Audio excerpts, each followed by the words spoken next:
once or twice. Coach loved it. I mean, I think that's the way offensive linemen should play. You know, you should finish every rep and try and finish your guy.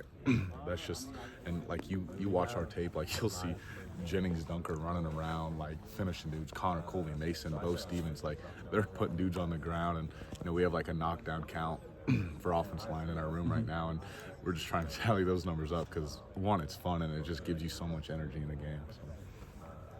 Brendan was talking about he thought the performance offensively last week obviously good. He was like, but it's nowhere near where we can play. Yeah. Just your thoughts on that. I mean, 40 points is still 40 points no matter who is again. I mean, that's impressive. Yeah, absolutely. I think like we've just continued to grow and get better at so many things. We're not changing a whole bunch of stuff week to week, but we're getting better at what Coach Lester's offense and what he wants us to do, and we're kind of understanding everything that we need to do, aiming points, certain plays, what we need to do exactly, and we just keep refining these things and getting better at them. And the execution part, that's the biggest thing too. Like you look at our wide receivers, our quarterbacks, their timing and everything, they're just on the same page. And then the running backs where they need to hit, like all these little things, like it's just starting to click and click. And we're all working together so well. And when you have backs like KJ, Kamari finding holes, you know, they're going to find a hole and make it easy for everybody.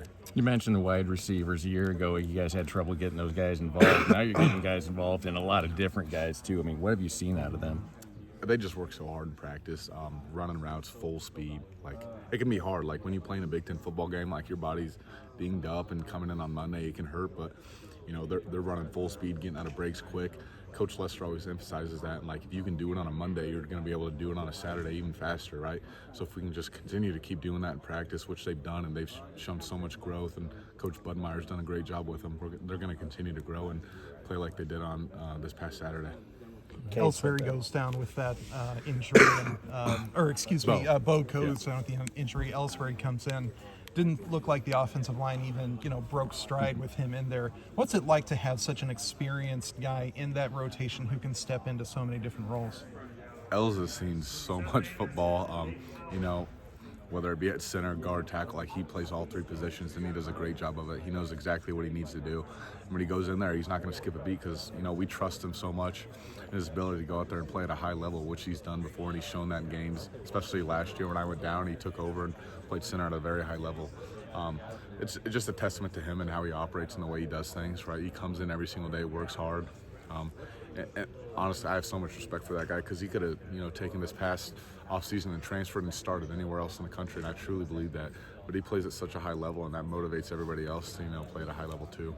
And Coach Barnett, how did he sort of evaluate how you guys played on Saturday? Did he think of that as one of the best games that you had played? He definitely sees it as, one of the better games we've played as a whole, like a four-quarter game, and, where we've come from, and our first couple of years together to now, like we've definitely shown a lot of growth, but we're not satisfied with that either. He knows there's still a lot left out there, and then we got to go take it. Yeah, and then that touchdown pass to Caleb Johnson that really started to break that game open. One, from your perspective, you get sort of a front row seat to how that play unfolds. What did you see on that play? Yeah, I guess I don't even know what goes on. I was just doing pass pro. Next thing I see KJ running the end zone. It makes it very easy for us, right? You get the ball to KJ and let him do his magic and whatnot. And, Cade was doing a great job with his check downs and all these things. But, anytime you score a touchdown and the defense does their job in special teams, like it just builds momentum. And I think that's the first game where we played all three phases, special teams, defense, offense together. And, it really showed. And it really does seem like KJ has taken that big step forward as a receiver out of the backfield this year, too. Is that something you've seen as well? He's just a good football player, and I think this year he's shown that. He's always been a really good football player, but this year, I don't know exactly what it is. His mindset, I think that's the biggest thing, just coming into every single practice and working so hard. Like, you can see his demeanor and everything he does and the way he approaches things. It's no surprise to me that on Saturday he's making these big plays, and I know whenever he gets the ball in his hand, he's going to go out there and make a play. Awesome. Thanks a lot.